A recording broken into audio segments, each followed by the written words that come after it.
What's going on, guys? Welcome to the Fantasy Addiction Network. I just finished my first draft for the XFL. It's kind of like a test run. We really wanted to see, what some of these drafts would look like. I wanted to give you guys a quick recap of how that went down, give you guys some insight into the strategy that you can be looking forward to for your drafts this weekend and into the next week. But hey, if you guys are looking for XFL content on the daily, click that like and subscribe button. We'll be posting stuff for the XFL every single day throughout the entire season, so make sure you get subscribed for that. Anyway, not going to waste any more time. Let's get started right away. Alright guys, so as I said, just finished my first draft.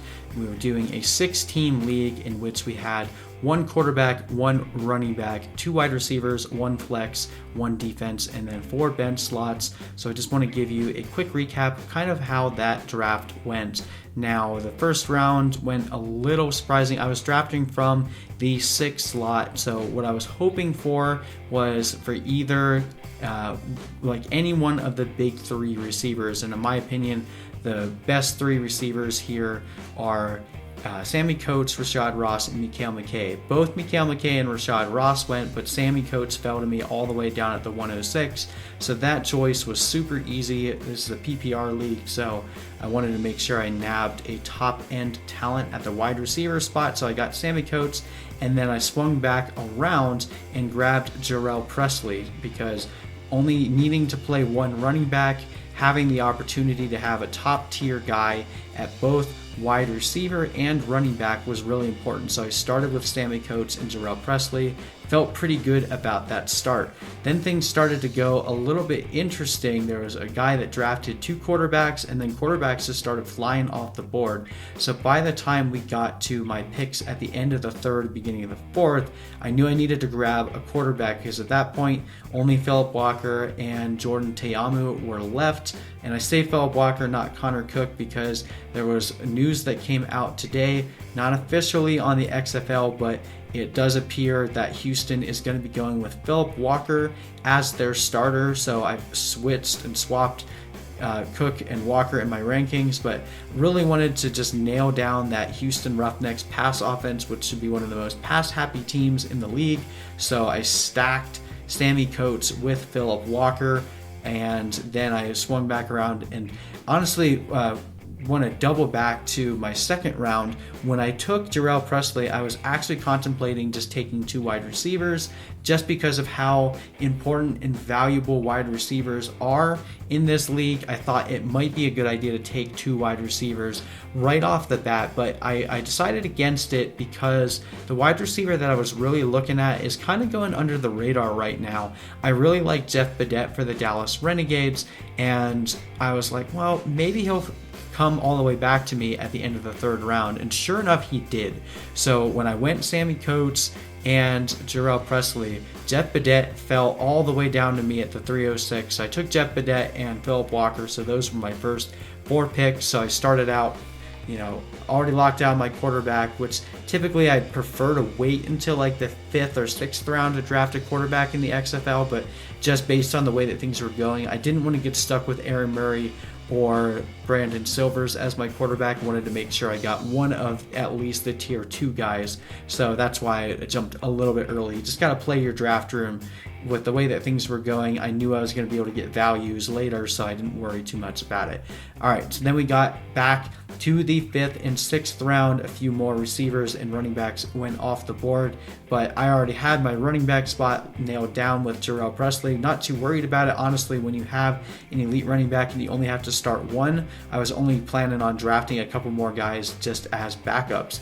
So, and in this round, I decided it was time to go ahead and draft my tight end. So at this point, Nick Truesdale and Brandon Barnes had already gone, but my sneaky play of Donald Parham was still there. He's been lighting it up in camp and looking awesome. So now I I had to go with him to make sure I locked down that really hard tight end spot because of how difficult it's going to be to predict tight ends week to week. Wanted to give myself a good option there and grabbed Donald Parham. And then I grabbed who I think will be the number one receiver in St. Louis with Jordan Ta'amu in LaDainian Washington. He's the biggest bodied guy there, and we all know that Jordan Ta'amu likes to throw to big bodied receivers like DK Metcalf and AJ Brown. I think LaDainian Washington will end up being his main guy out there in St. Louis. So now I've locked down 3 receivers in Sammy Coates, Jeff Badet, and LaDainian Washington.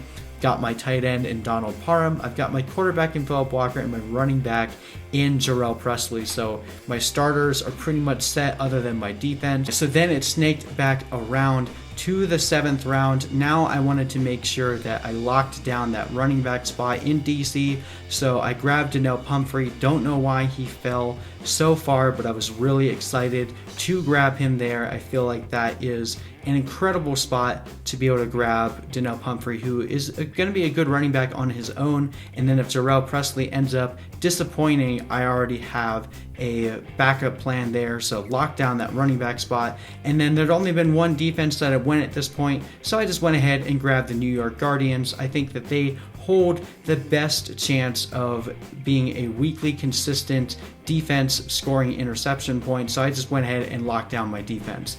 Finally, we snaked back around to the 9th and 10th rounds. I wanted to just make sure I had a little bit more diversity at the running game, so I grabbed Larry Rose, running back for the LA Wildcats. I like him a lot. I do think Elijah Hood will be the lead guy there, but I think Larry Rose is definitely a sleeper in this league, so I went ahead and grabbed him there. And I also grabbed Shontavis Jones, wide receiver for the Tampa Bay Vipers. Don't know how this guy got missed the entire draft. I would typically draft him a lot higher. I just didn't need to because I already had so many good wide receivers on my team, but he was still there. I had to go with him. I couldn't ignore it any longer with Antonio Callaway potentially missing the entire season. I think that was a complete steal in this draft.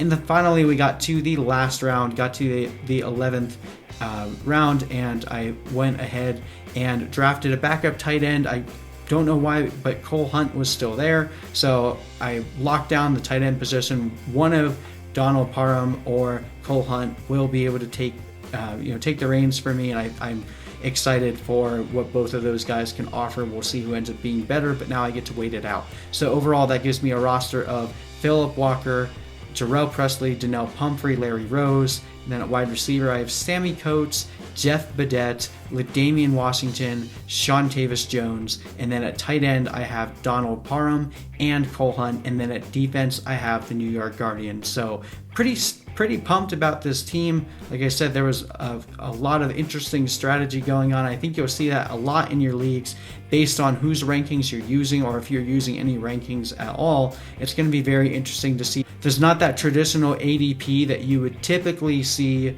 in the NFL, so it's pretty much a wild card out there. So enjoy the ride, come prepared, and you'll have a dominant team. But anyway, I'll be posting a video tomorrow. I will actually record a draft for those of you drafting on Sunday and just want to see how it looks. I will post that tomorrow, so be on the lookout for that. But if you guys are looking for rankings so that way you can come to your draft prepared, click that link in the description or go to FantasyAddictionNetwork.com and click that like and subscribe button for XFL fantasy content throughout the entire season. Anyway, thank you so much for watching, and I'll see you in the next video.